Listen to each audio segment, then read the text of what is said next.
J'aimerais juste qu'on fasse un point sur la canicule. Donc, on est en vigilance orange canicule depuis vendredi midi. C'est un phénomène qu'il faut prendre très, très au sérieux parce qu'en plus, il risque de durer. Qu'est-ce qu'on peut donner véritablement comme conseils médicaux et d'entretien, je dirais, pour les jeunes et les moins jeunes aujourd'hui? Bon, toujours pareil, en Provence, on le sait, on ferme les volets dans ces cas-là et on reste enfermé le temps que ça se passe. Alors c'est vrai que de nos jours, on a les clims, ça aide bien.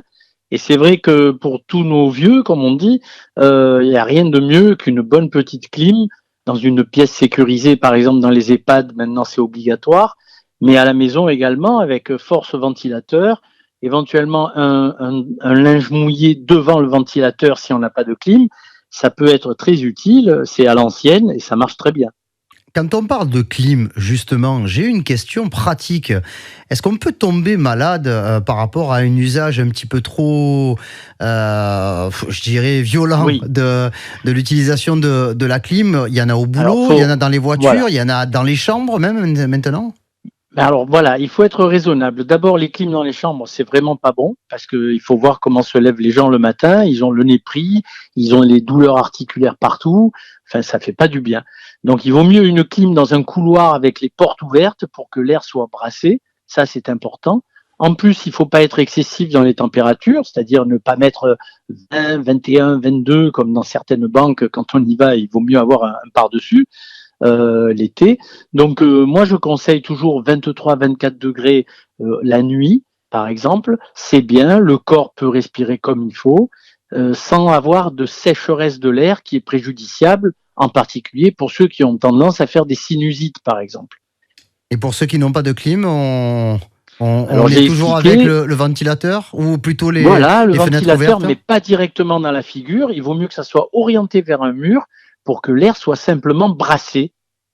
Alors c'est vrai que pour les clims, il y a une chose importante, il ne faut pas l'avoir devant le nez.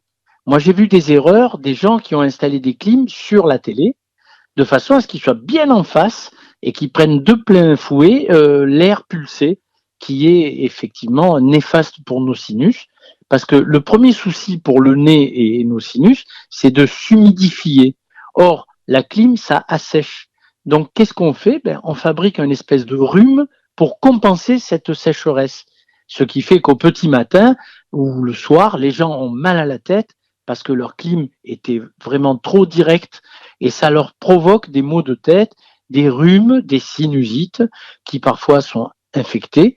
Tout ça aussi parce qu'on ne nettoie pas les filtres des clims. Chaque année, il faut le faire d'une manière systématique.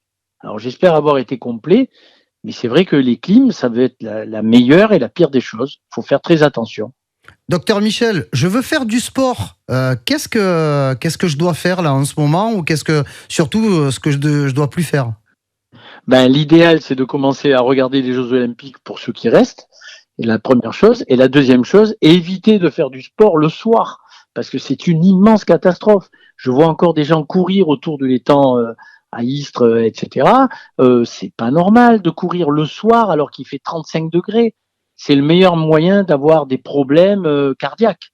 Donc, faut être vraiment vigilant, le faire de bonne heure quand il fait peut-être 22, 24. C'est déjà des périodes assez chaudes en ce moment.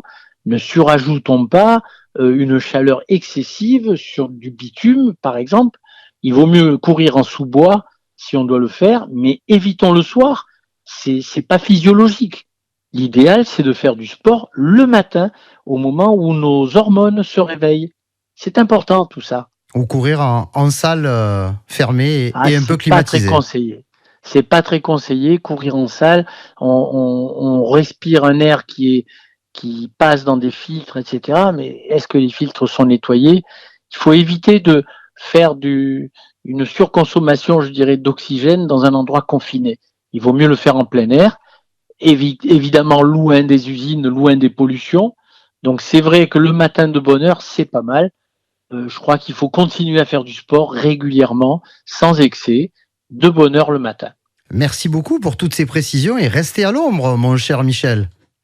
Moi, c'est fait, il n'y a pas de problème. Je conseille aux autres de ne pas aller à la plage en pleine chaleur. Allez-y à des heures où c'est raisonnable.